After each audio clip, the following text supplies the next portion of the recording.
मंडळी नमस्कार। जय महाराष्ट्र। महाराष्ट्राच्या राजकारणातील राजकीय घडामोडींच्या अपडेटसाठी चॅनलला सबस्क्राइब करा, व्हिडिओला लाईक करून शेअर करा।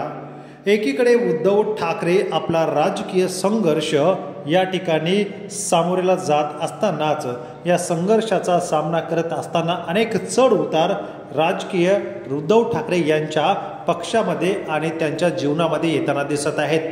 असंख्य पदाधिकारी नेते मंडळी पक्ष सोडून गेल्यानंतर उद्धव ठाकरेंचं अस्तित्व राजकीय राहील की नाही असं अनेक जणांना वाटत असतानाच या ठिकाणी राजकीय घडामोडींना चांगलाच वेग आणण्याचं काम उद्धव ठाकरे यांनी केलेलं आहे। येणारी मुंबई महापालिकेची निवडणूक अतिशय रंगतदार ठरणार आहे आणि संघर्षाची तेवढीच ठरणार आहे।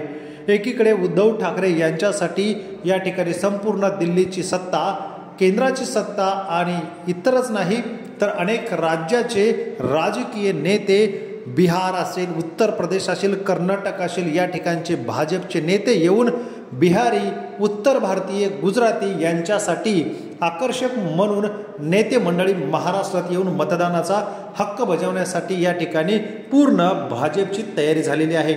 तर दुसरीकडे उद्धव ठाकरे आणि राज ठाकरे एकत्र आल्याने अनेक मराठी माणसं जे भाजपचे नेते मंडळी आहेत तेच या ठिकाणी विरोधात आहेत। मात्र महाराष्ट्रामध्ये या ठिकाणी इतर राज्यातील नगरसेवक, आमदार, खासदार होतात, मात्र आपला एकही आमदार, खासदार बाहेरच्या राज्यात निवडून येत नाहीत। याचंच उदाहरण म्हणजे नुकतीच झालेली निवडणूक बिहारची।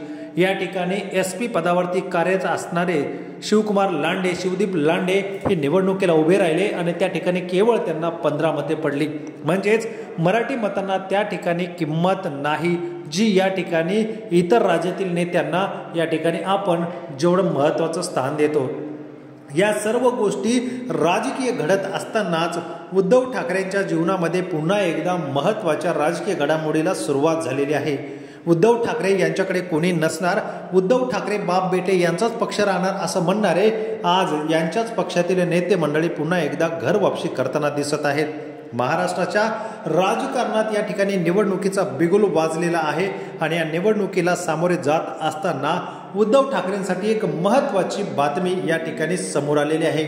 शिवसैनिकांसाठी अतिशय अस्मितेचा प्रश्न आणि या ठिकाणी हिंदू हृदय सम्राट बाळासाहेब ठाकरे यांचं नाव आणि शिवसेना हे धनुष्यबाण चिन्ह, ठाकरेंचा परिवार, या सगळ्यामध्ये राजकीय बाबी आता समोर येऊ लागलेल्या आहेत। उद्धव ठाकरे यांच्या ताब्यात पक्ष दिल्यानंतर बाळासाहेब ठाकरेंनी पुढचाही विचार करूनच दिलेला होता। आज एकनाथ शिंदे पक्ष घेऊन जरी गेले असली तर बाळासाहेब ठाकरे यांचं एक राष्ट्रीय स्मारक मुंबई महानगरपालिकेच्या या ठिकाणी होतोय आणि त्या ठिकाणी पुन्हा एकदा उद्धव ठाकरेंचे राष्ट्रीय अध्यक्ष म्हणून निवड झालेली आहे।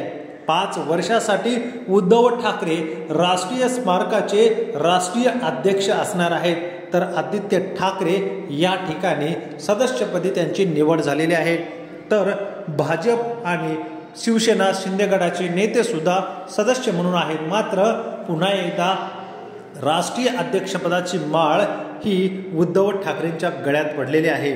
म्हणून शिवसेना, ठाकरे, धनुष्यबाण सर्व काही गोष्टी या ठाकरेंकडे राहणार आणि भविष्यात येणार असे अनेक जण राजकीय तज्ज्ञ म्हणतायत। मात्र सध्या तरी राष्ट्रीय स्मारकाच्या अध्यक्षपदी उद्धव ठाकरेंची निवड होणे महत्त्वाची होती आणि ती आता झालेली आहे। याबाबत आपल्याला काय वाटतं कमेंट करा। धन्यवाद। जय महाराष्ट्र।